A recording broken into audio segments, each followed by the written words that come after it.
morning, everyone. Welcome to our webinar, Unshakable Confidence, Reaching Your Career Potential. My name is Carly Shearman and I'm the Community Manager here at Women in Digital. And for those new to the Women in Digital community, welcome. We are a community dedicated to connecting, educating and empowering our way to diversity in digital. And this morning we have Helen Storkmeyer. Did I say that correctly? Yeah, you did. We're really excited to have Helen on today. We interviewed a lot of Women in Digital members and asked them what webinar topics they wanted us to cover, and the word confidence came up so many times. So we've brought in the expert. So a bit of background on Helen. She has been in the industry for 25 years and has worked for companies including Barclays, JP Morgan, Citi, Morgan Stanley, and then she became the Global People and Culture Director at Megaport. This year, Helen, with her healthy dose of confidence, has gone out on her own and launched Everything People and Culture. It's a people and culture consultancy where she's taking all her learnings from the past 25 years to help other businesses and teams achieve their very best. Last Friday, I think it was, Holly, Kayla and I had the opportunity to sit down with Helen, and she did a big training session with us and we got so much value from it. So we're extra excited for her to have, to be sharing her teachings with you guys as well.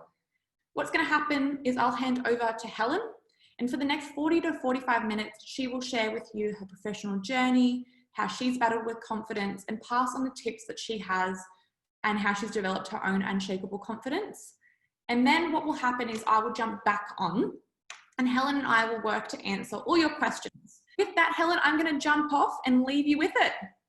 Excellent. Thank you so much, Carly. Thanks for that warm introduction to myself. And welcome everyone who is on the call today. I'm so looking forward to sharing my lessons through life, because once upon a time, believe it or not, I was quite an introverted person myself and lacked confidence, was, not only that, but I was actually very insecure in myself, like my self-worth, didn't think I was good enough, had the imposter syndrome, et cetera, et cetera. So any of you who feel they resonate with that, you're in the right place. So I'm hoping to share with you some tested and tried techniques that I have used to get to where I am today. I'm pretty much living the dream. I've got the house of my dreams. I've got a 10-year-old son who I love dearly. I've got a puppy.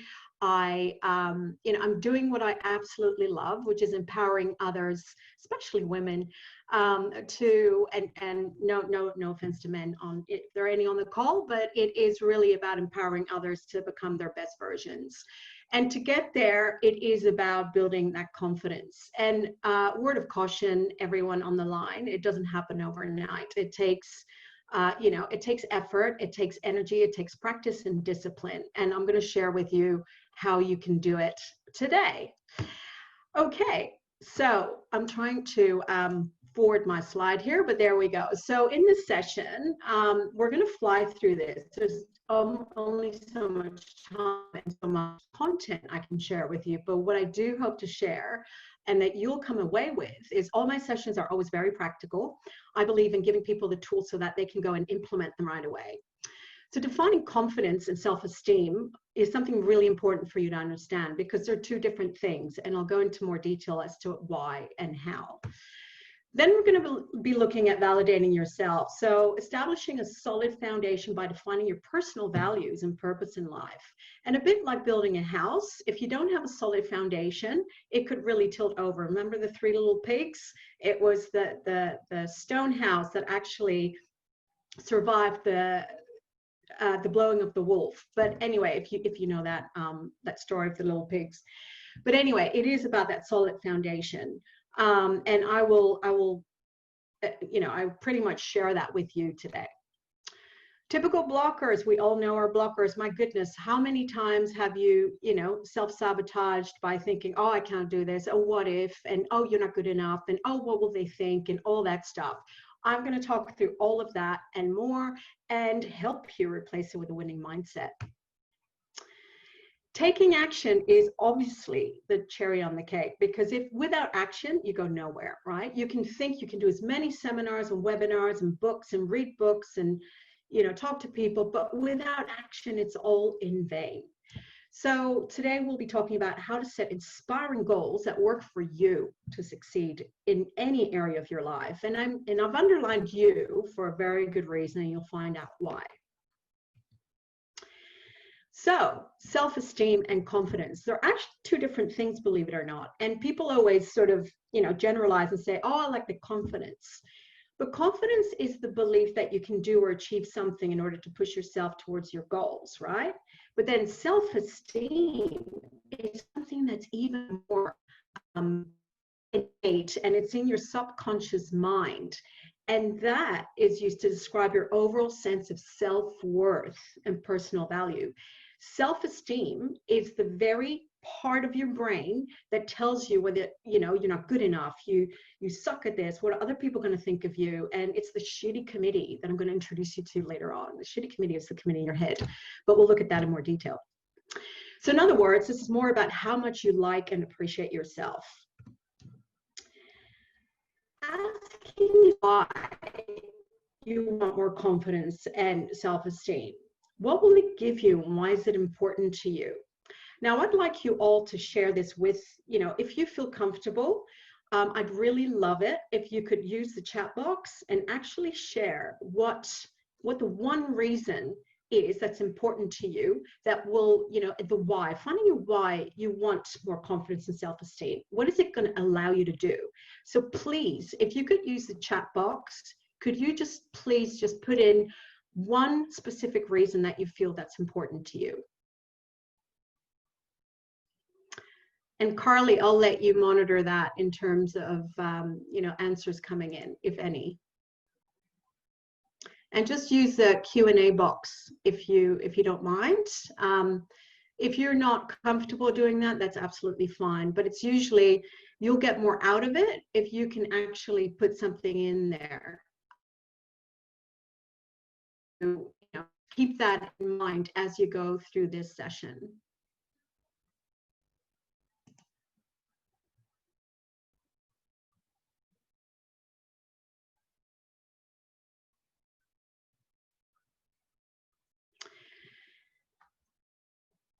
So we've got just one, I think, which is I don't want to miss out on opportunities when I don't feel confident enough to go for them. That's a really good one.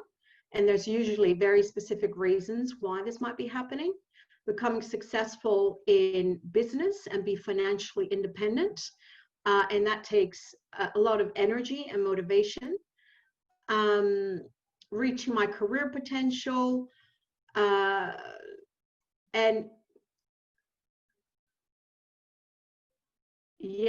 And then reach my career potential again, my career goals, being heard when I know I have some valuable ideas, standing up to people who doubt me. Absolutely amazing, very valid questions.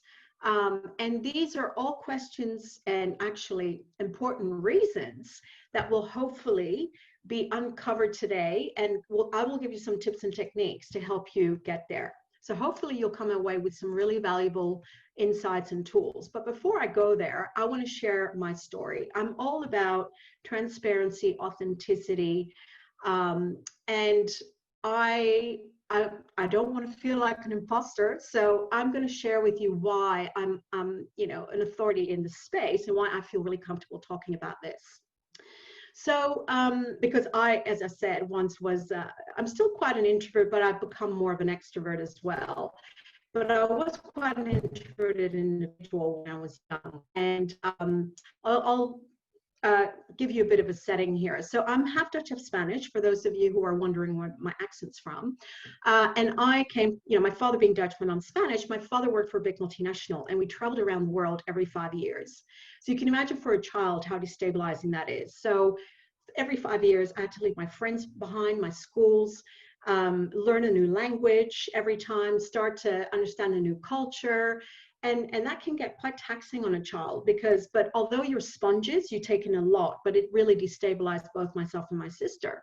However, looking back, I think it was a blessing in disguise, but it's because it's thanks to those experiences that I truly embrace change. I love change. If I don't have it around, I get bored. So I'll go seek it. But not only that, it really gave me the opportunity to meet new people, to learn new languages. I'm now fluent in 5 languages. I also met different people from different cultures, which really forced me to adapt to different styles.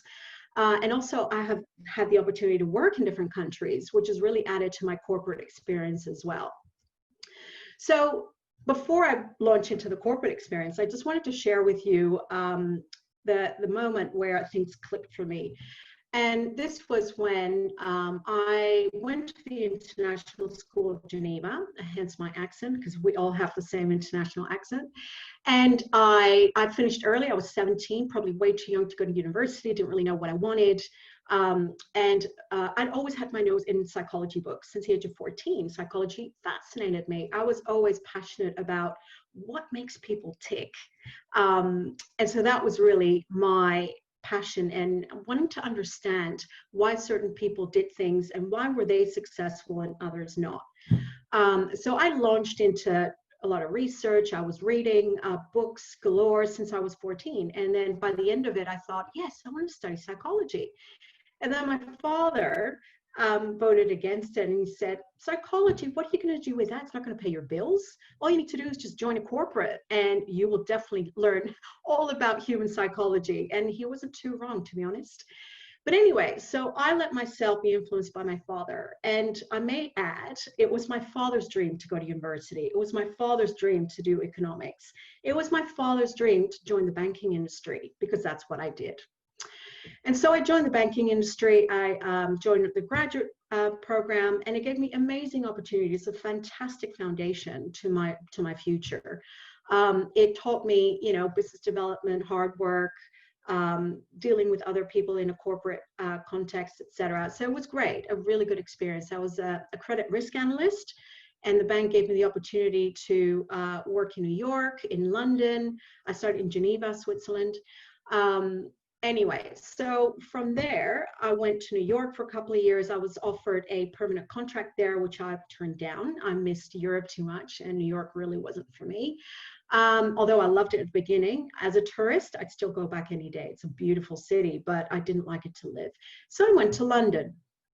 And in London, they put me in equity sales. And equity sales, for those of you who don't understand what that means, is basically selling stocks in companies to institutional investors. So your typical, Australia Super, all the superannuation funds, the equivalent of that.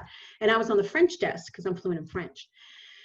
I absolutely hated it. I hated every minute of it. And I survived 6 months.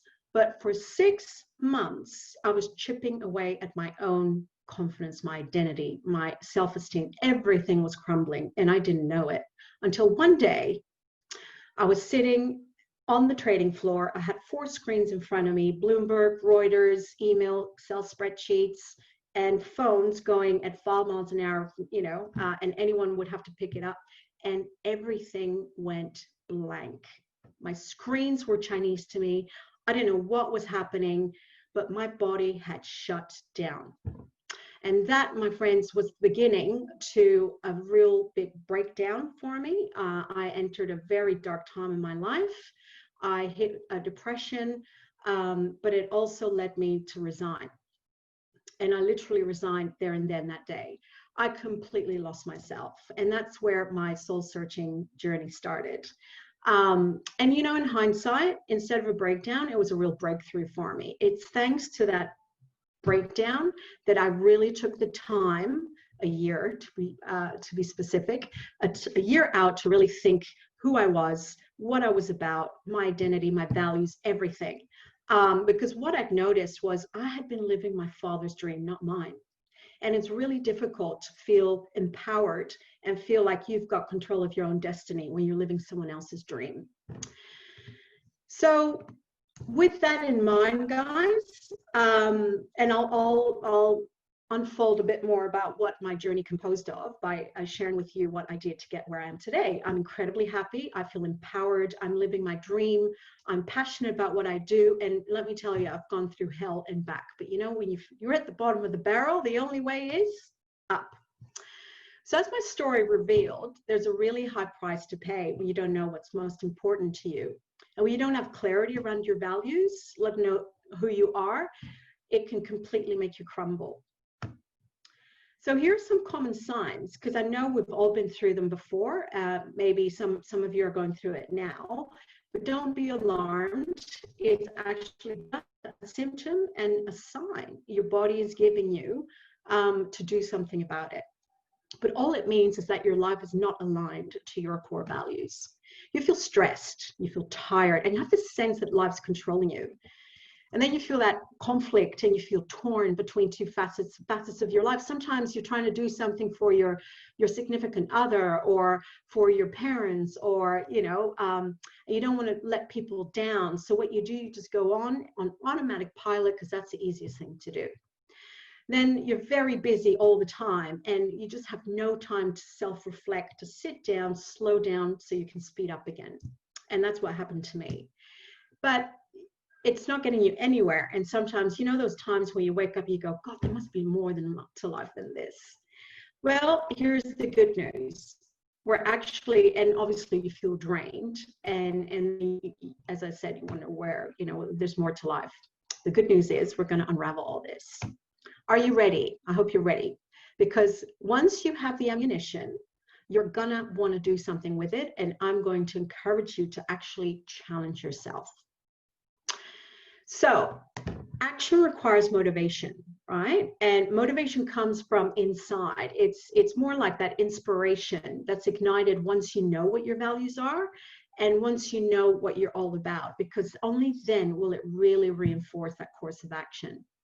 And you know what the other thing values will do is help you solidify who you are as a person. And we're going to be looking at, what your purpose might be in life. Because you know what?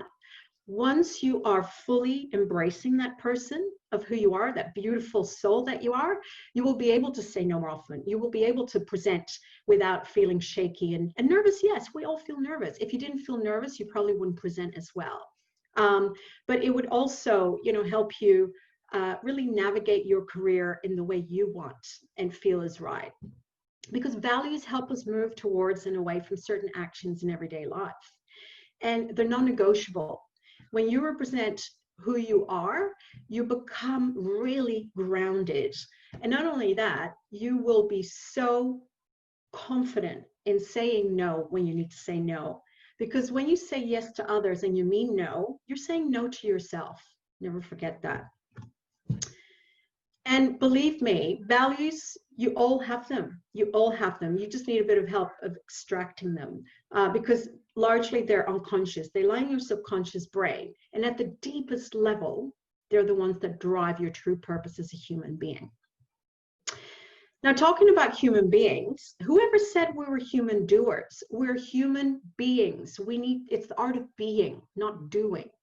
So to establish that self-esteem, you need to establish your self-image, and you need to understand who you want to be so you can excel at achieving anything you want in life, so that you can do whatever it takes to be accountable and take action with confidence, and then you can have whatever you set out to achieve. How many of you have ever thought about, oh, I'll be happy when I do blah, blah, blah, then I can be so-and-so, and then I'll have happiness. No, be that happy person to start with, so that you can do the things that make your heart sing, and then you can have whatever you want in your life. So it's not about the how you get there, it's about who you want to become to transform your life.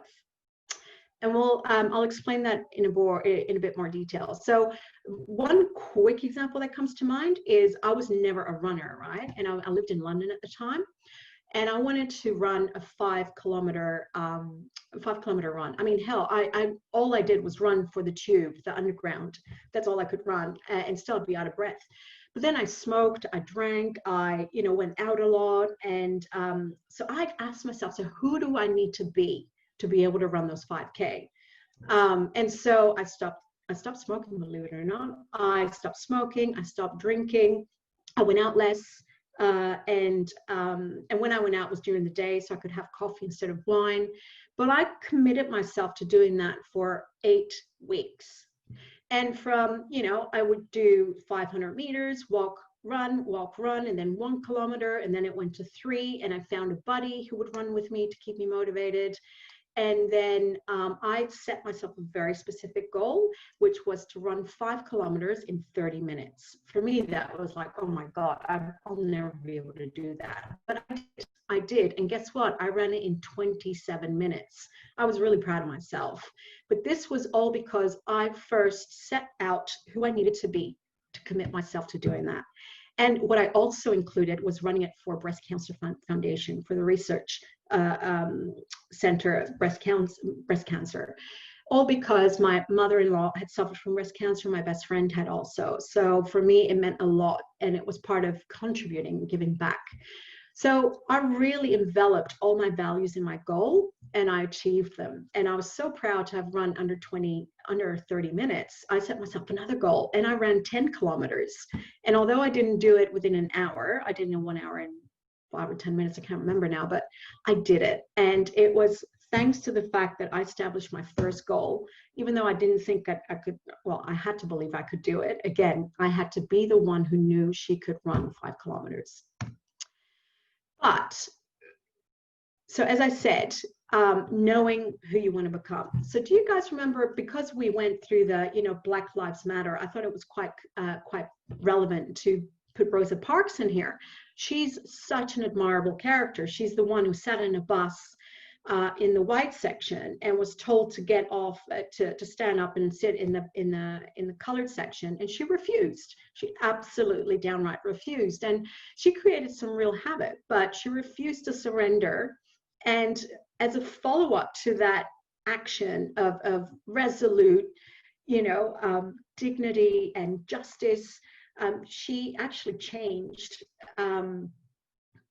the law requiring segregation of public buses. How amazing is that? Because she knew who she was, and she knew her values would be left intact. And so her value of dignity and strong sense of justice was what was driving her behavior. How many of you know Michelle Bridges? I know that a lot of friends of mine have lost loads of weight on her program. I use some of her recipes actually because they're delicious. But she started this 12-week body transformation challenge in 2010. And guess what?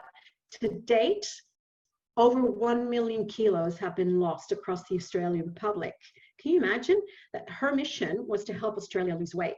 And her values were around health and fitness. And she literally started that mission when she was 14 years old in the gym of her school, where she got an aerobics class going at break times. And she invited her overweight friends to help her get more people in so that she could help everyone and motivate everyone. And look where she is today. And here's my favorite hero, New Zealand's 40th Prime Minister. You probably all know Jacinda Ardern. But her leadership style has really changed the way we look at heads of state and the potential. If everyone had a bit of compassion and connection the way she does, and that sense of vulnerability, we'd have a very different world, I'm sure. So she literally is admired by many, but also criticized by many. But she will put her foot down because she is resolute in her beliefs that, running a country is about creating that harmony and inclusion amongst your community members. And her values around compassion and connection help her achieve that outcome.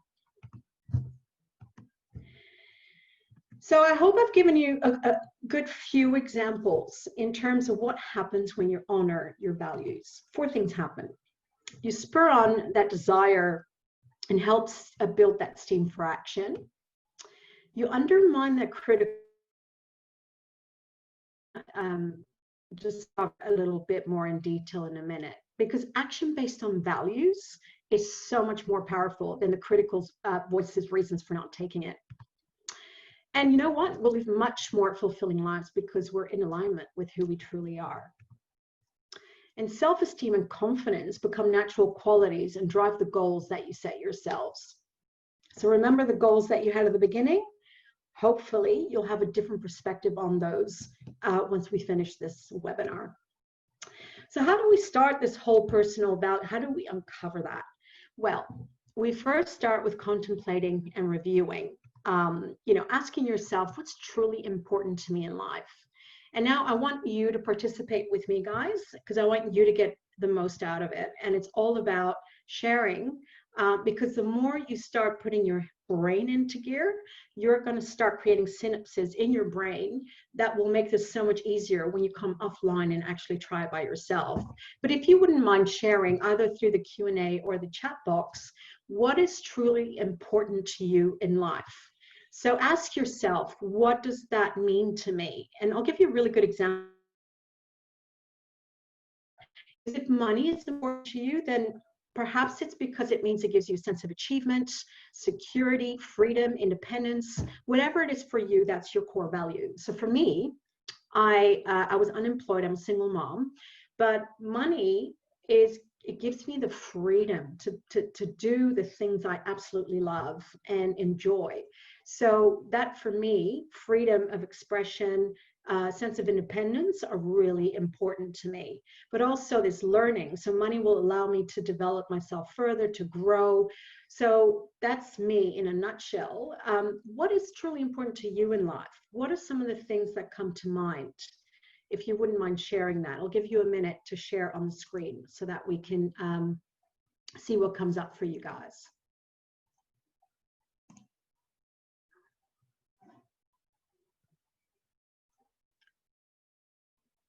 So family, being successful in business and being financial independent, reaching, okay, so that's my family and friends, yes.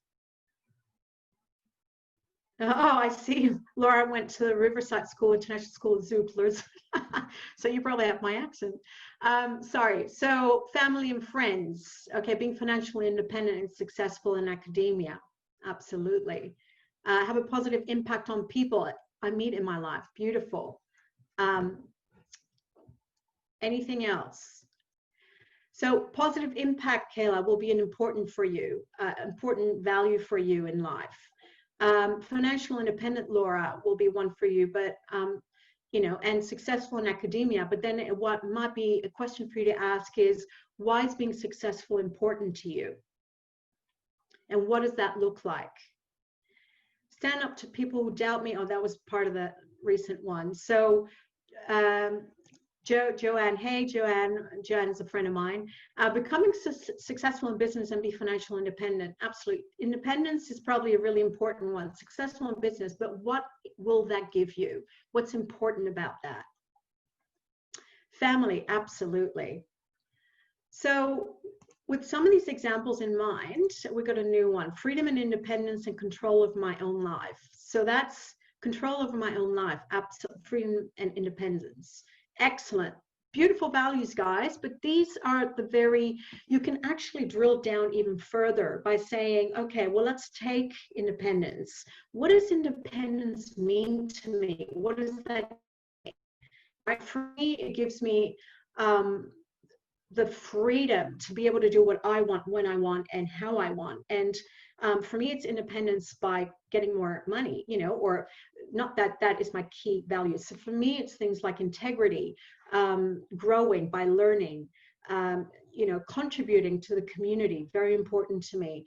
The other thing for me is really important is compassion and love.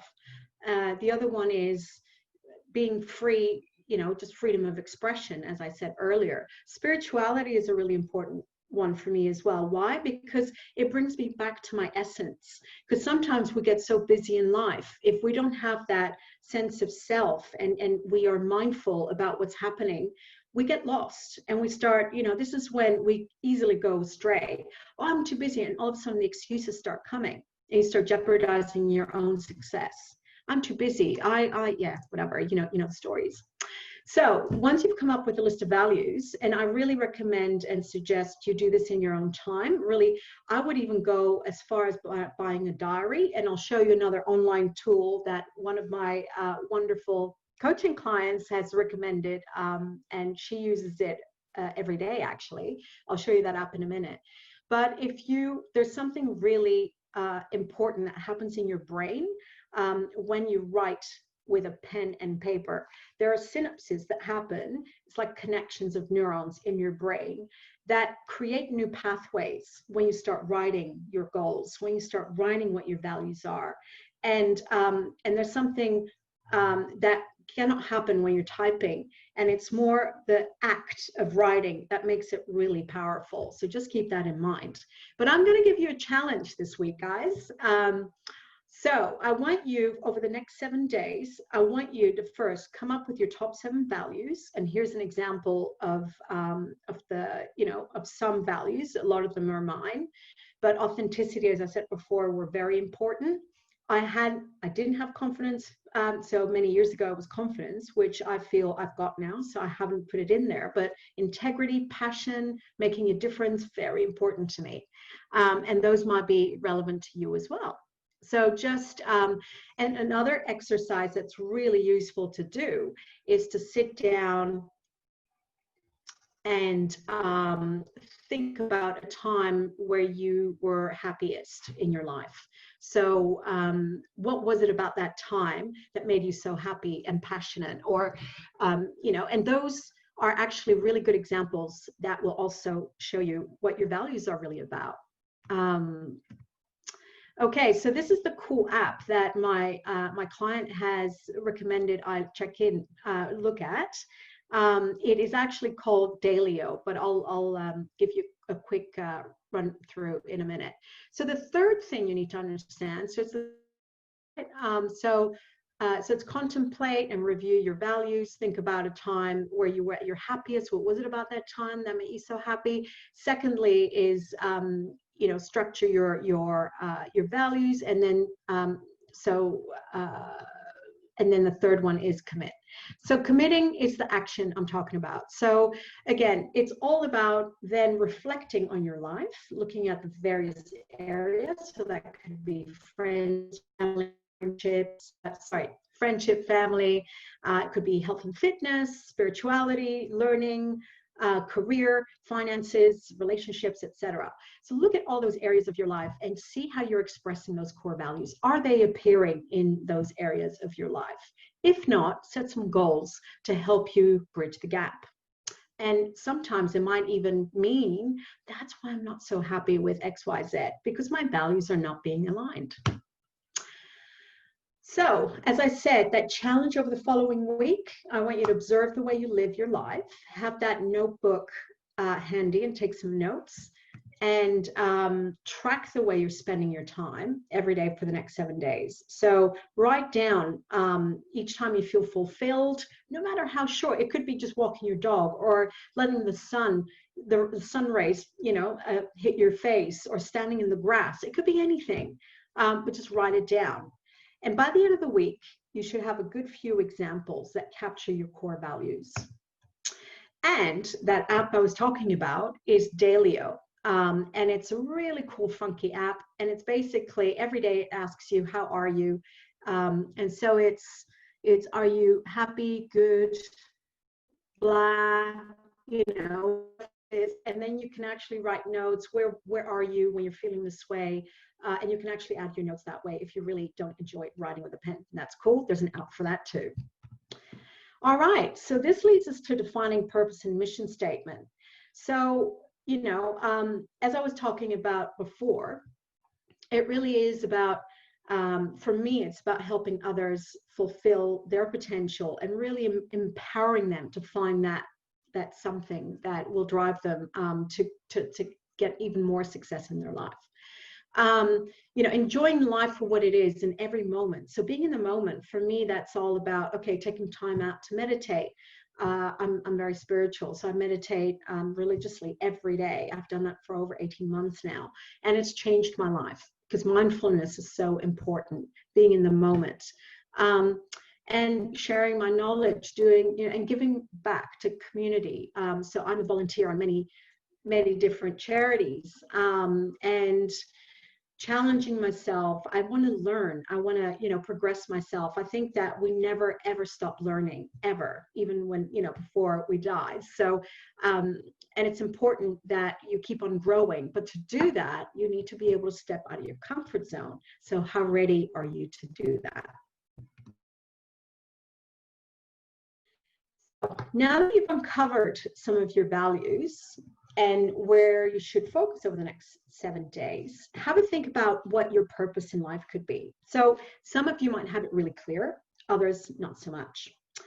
So to do that, I'd love to share with you what my purpose is. And you know what? I only came to that conclusion after that long journey of soul searching, after my depression and resigning from the bank, and then starting a complete different trajectory on my career. But what I set out to achieve was really to live life with purpose, which for me meant to make a difference, and to make a difference in as many people's lives I came across or in touch with by sharing my experiences, my learnings, but also by helping others unleash, their true potential. But all this was being true to myself. So not violating my own values. And I have resigned from companies after that because they didn't align to my values. Because the moment you feel uneasy, you feel incongruent with a situation, it's very likely that some of your values are being misaligned.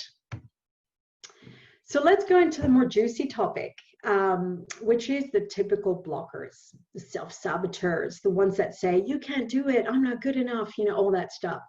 So there's a really good quote that I thought was really a nice introduction to this, which is, every time you choose a path that is not in your best interest, you reconfirm your belief that you do not deserve better. Now, I'd ask you all to put your hands up if this relates to you, but I won't, because maybe some of you don't dare do that. But think about it. Have there been any times where you felt you didn't deserve better? Well, let's uncover that a little closely. So there are typical blockers, and these are the ones that come up over and over again, especially when I coach my clients. And especially with females, this happens more often than males, but poor self-esteem. So it's having that low opinion of yourself. Well, everyone occasionally has doubts about themselves. Low self-esteem can really leave you drained, feeling insecure, unmotivated, procrastinating, all those side effects that we all probably have suffered from once upon a time or even today. Self-sabotage is the biggest, and that's really when you actively or passively take steps to prevent yourself from reaching your goals. Procrastination is one. Analyzing till you paralyze is another one, because it stops you from taking action. And this behavior can affect nearly every aspect of your life, be it, relationships, career goals, etc. So, and even weight loss, right? Because we all know what happens. You want to lose weight. Well, what do we do when we lose something? We go looking for it. So these become self-destructive behaviors, that become habits: smoking, drinking, being surrounded by people all the time, so you don't have to actually time to self-reflect, taking time out for yourself. You're always busy doing things for other people. Those are all self-destructive behaviors, because yes, it's great to do things for others, but you're then denying yourself, that time where you should be doing things for yourself. Imposter syndrome. Oh my God, big one. I was a big, that really, really stopped me in my tracks when I was younger, and growing into a career that, I didn't have a history in HR. However, I was so passionate, I made myself believe that I was going to succeed in it. And I eventually did, because I faked it till I made it.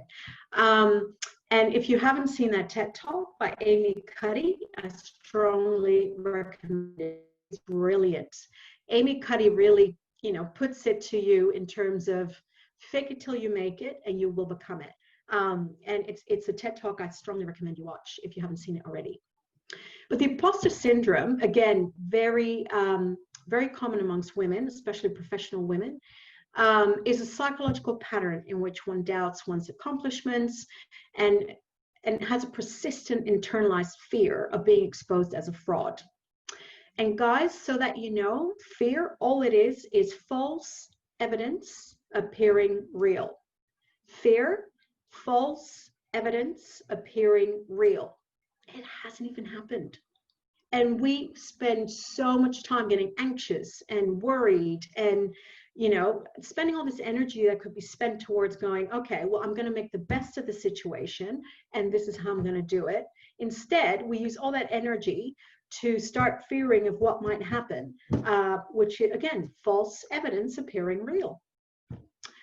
But fear of the unknown is another one. So I'll show you some really shocking statistics about people who remain in their comfort zone and what that, you know, the repercussions of that really. But sticking to your comfort zone allows you to go on automatic pilot, and then because you know what's coming, and you know what you know, and not trying new things for fear of failing. How many of you, you know, recognize that one as well? So, and the fear of failure, you know, over time, I reframed that in my life by telling myself, actually, failure, it's not failure. It's making mistakes is the only way I'm going to understand how to, you know, actually, I used it as feedback.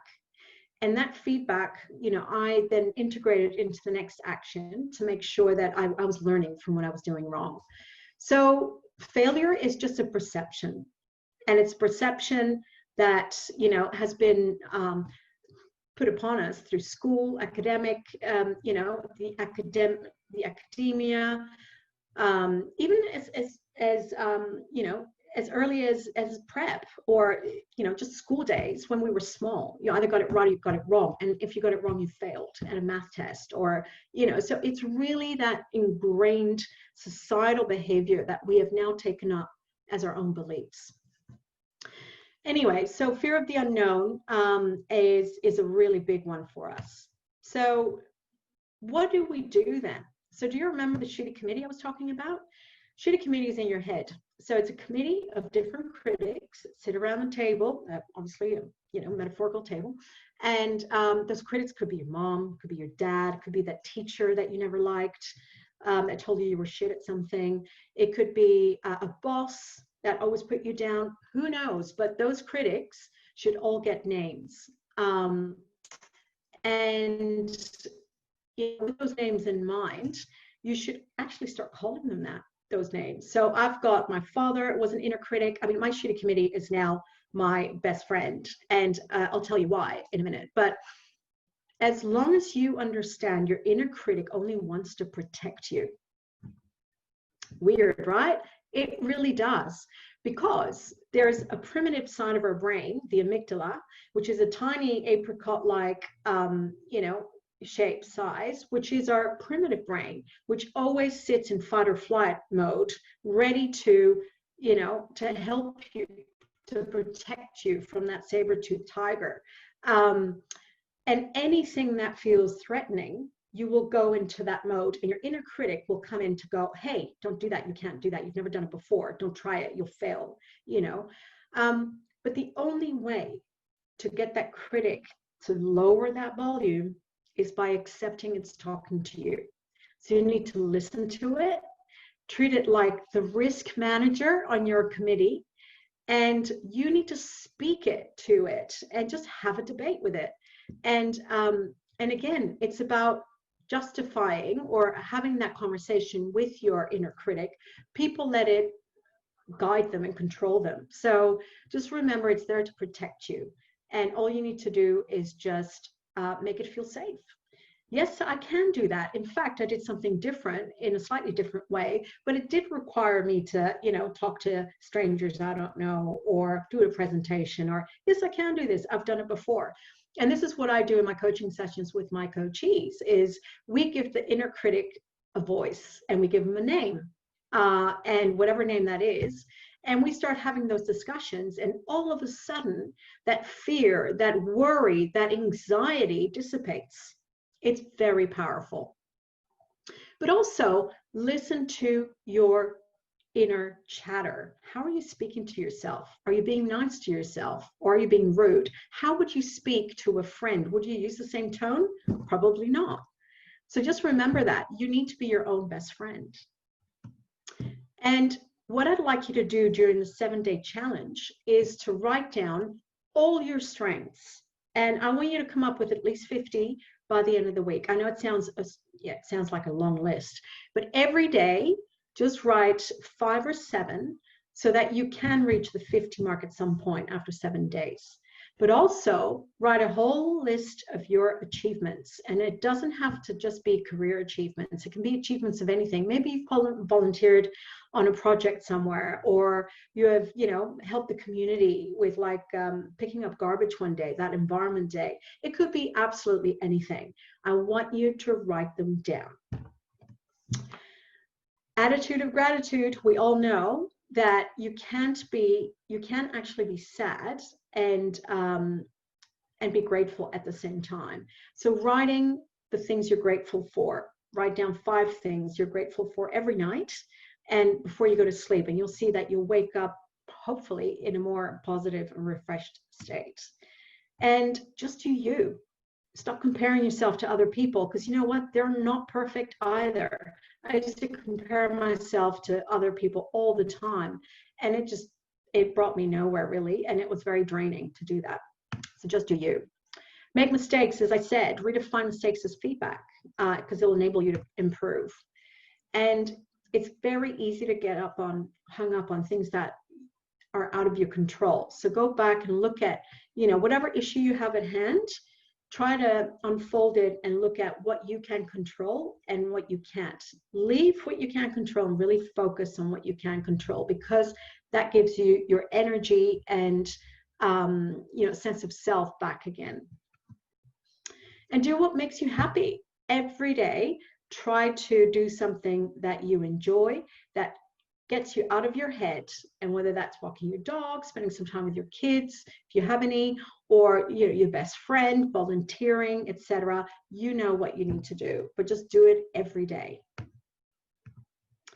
Taking action and getting results, that's the biggest aspect of getting this moving in the right direction. So I find this quite interesting. So in 1979, so some graduates from the Harvard Business MBA program were found that 84% had no specific goals at all. 13% had goals, but they were not committed to paper. And then 3% had clear written goals, pen to diary, and plans to accomplish them. So remember the comfort zone I was talking about? That's the same here, comfort zone and the effective zone. Effective zone is only 3%, but that's the zone where you'll really grow, learn, and progress. 10 years later, they asked the same cohort of students, and 13% of the class who had goals were earning on average twice as much as the 84% who had no specific goals. And even more staggering is that the 3% who had written their goals and plans to accomplish them made 10 times as much as the other ones. So if you're ever interested, it comes from the book What They Don't Teach You in the Harvard Business School, which is a phenomenal read. So getting results. It's not just about writing any goals. It really is about writing SMART goals. And I'm sure you've learned this if you are in business, working and you have a career already. This is probably not new to you, but just a quick reminder is specific, measurable, actionable, realistic, time-bound, but in your control. Don't write a goal that you can't control, because you might disappoint yourself. So I had a client who wanted to lose weight. And as I said earlier, when we lose something, we go finding it. So she had set herself that goal, I will lose weight, blah, blah, blah, but it didn't really inspire her. So we reframed that goal to, I'm in a size 10, because we did the why. Well, why is that important to you? What will it allow you to do? And she felt family was so important, spending more quality time with them, but she was so overweight, she was out of puff the whole time with her kids in the garden, etc. So that really gave her more fuel to the fire to really spur her on to lose that weight. So it became as follows. I'm in a size 10, feeling full of energy, running around with my kids and dog by September 2020. And she's well on her way. She's lost 5 kilos. But that's just a quick example. Now, I want you to put it all together, because do you remember when I said about my values and how I integrate those in my goals? I want you to keep that in mind and keep the SMART acronym in mind as well. So here's a really good example. I want to make more money is very fluffy. It's not going to get you there.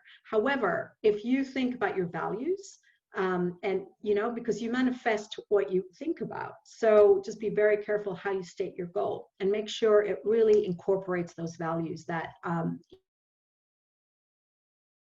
after the 7-day challenge. And so an acquaintance of mine, her values were money, contribution, personal growth, integrity, and sense of achievement. And her goal was so specific. And I've got to check in with her at the end of the year to see how she's running. But she said, I'm making 30,000 extra by February 2021, of which I will donate 1% to charity of my choice and donate 3 weeks of my time as a volunteer in Uganda by 2021. Amazing, right? I mean, I found it amazing because it really did include all her values as well.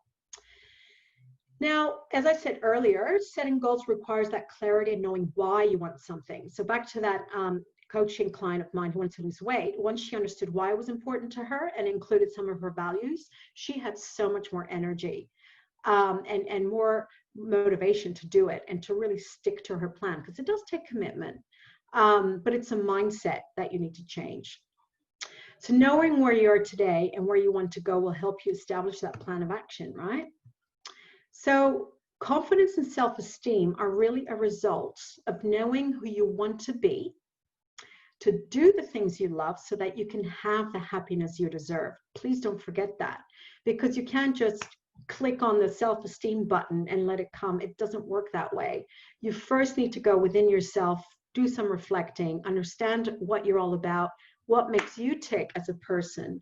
And that is through understanding those core values, which will give you the foundation to figure out who you really are and give you that strong sense of identity to then be able to come up with your purpose and mission and then set some goals that will help you achieve them.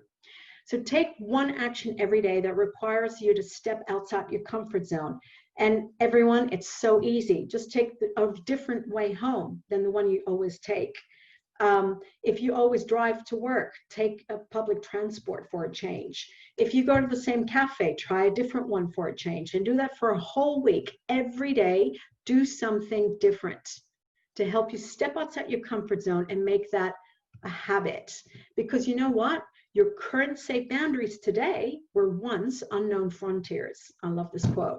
I can't remember who wrote it, but it's really good, because everything you have achieved today was once an unknown zone for you as well. But now you can step into your learning and effective zone, that 3% I was talking about earlier, by taking one little step every day. And the way I did my running 5K in under 30 minutes, I started with 500 meters, run, walk, then it was 1 kilometer, and I really paced myself. So as the saying goes, you can eat an elephant. I don't know where that comes from, but in small bits. So where have we been today? We're coming to the end of the session now. So once you understand your core values, as I said, and review the areas of your life so that you can amend those that are not working for you, or if you're unhappy in certain areas, review what values are coming the other way that may not be reflecting yours. And that often gives you a real good sense of, right, okay, that's violating this value. So I left banking as well because it was violating some of my ethical values and my values of integrity. I saw some things. If you've seen The Wolf of Wall Street, it was not too different. I'm exaggerating, but yeah, I saw some things that I really didn't enjoy. But anyway, I took I had the courage to step away from it. But developing that stronger purpose is also what will give you that incredible sense of self and that grounding. So you can do those presentations you're afraid of doing, so that you can say no more often, so that you can have that conversation with your boss to actually come up as a deserving employee who has a really good point. And by the way, the next webinar I'll be running is about finding that promotion or getting that promotion or that salary increase, or negotiating that promotion, because you don't always get it. But creating your own mission statement and reminding yourself every day what your life purpose is. And create some compelling goals, some that make your heart sing, that sort of give you fire in your belly. And hold yourself accountable and take action. You can actually share this with even me if you want, but share that accountability with your friends so that you really feel like you have to do something about it. And so finally, I want you to just ponder on this, over this, is what will you choose? I wish I had, or I'm glad I did. So guys, remember, before I finish, energy flows where attention goes. So start with the end in mind and take action. Thank you very much. This is the end of my webinar. So Carly, if there are any questions, I'd be so happy to answer them. Thank you so much, Helen. I'm pretty sure that I'm going to have to go home this weekend and write down my goals so that I can become part of that 3%. That's definitely on the list. We do have some questions coming through. You have covered so much, but let's start with the first question from Joanne. Helen, what are your thoughts on comparing yourself to others? So I did this for a very big chunk of my life. So I can say, and this also came, it's for me, what helped me, Joanne, and I'm not sure this is relevant to you, but I try to understand where that belief came from, that I wasn't good enough is the first one. But it was also because my father always compared my sister and I to other people. And I think it just became a learned behavior of mine. And it became a belief that I took on from my father. So maybe if anyone else suffers from this in participants that are here today, I would strongly encourage you to actually to question that and to question yourself. Where could this belief come from? Is this my belief or is this someone else's belief?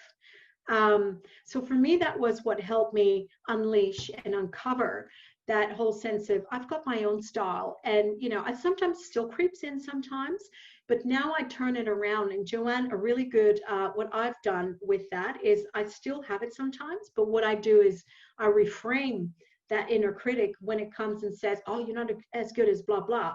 Then I go, okay, so what parts of what she does well or he does well do I want to take on that I can integrate and still be my authentic self and have my style? And that works really well. I love that. How do you suggest taking the initial leap of faking it till you make it? I understand the concept, but would you suggest starting small or just jumping in the deep end? So I would say there's two things to that.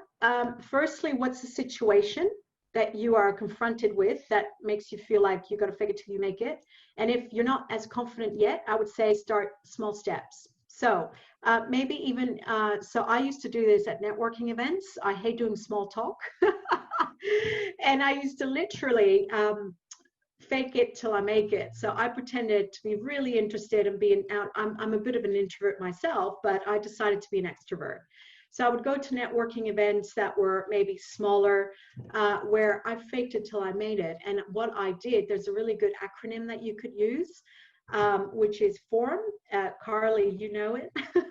Family. It's occupation. So what questions about your family? Do you have children? Do you have brothers and sisters? Whatever it might be. Orientation. So it's so what do you do for a living? What do you work-wise? Whatever. And then it's recreation. So maybe they like playing golf or tennis, or and then motivation. So what is their passion? So having those little speech openers was something that helped me fake it till I made it. And now I have no issue talking to anyone at networking events. Yeah, I hope that answers your question. I did have stage fright. I used to do motivational speaking in London, and my first one, I almost threw up. I was so nervous.